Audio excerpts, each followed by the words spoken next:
విశ్వంలో విహరిస్తున్న బ్రహ్మదేవుడు భూమిపై ఓ అందాన్ని సృష్టించాలనే ఆలోచనతో సుందరమైన ప్రదేశాన్ని సృష్టించాడు.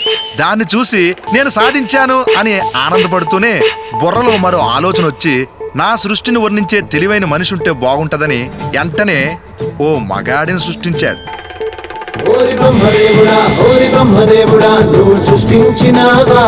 వాడికి పని పెట్టి హ్యాపీగా పడుకున్న ఆయన పడుకోక బుర్ర గోక్కుంటూ అదే ఆయన చేసిన పెద్ద తప్పు.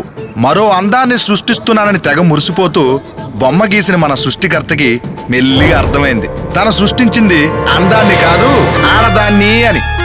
అప్పుడు మొదలైంది ఆడదాని చేతిలో మగాడి హింస. ఎందుకలా బాధపడుతున్నావు? ఈ చేతుల్ని ఏం చేయను, ఇవి నా ఆరో ప్రాణం. కొంచెం సపోర్ట్ చేయి, నా పని అయిపోతుంది.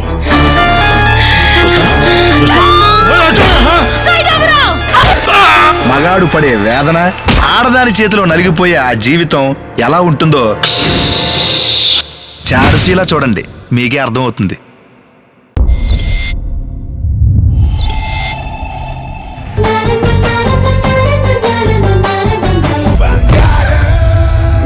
టైగర్ వెజ్ తింటే ఎటకారంగా చూశారు, నాన్ వెజ్ లో దిగిందిరా ఇక నరకమేరా ఒక్కొక్కడికి.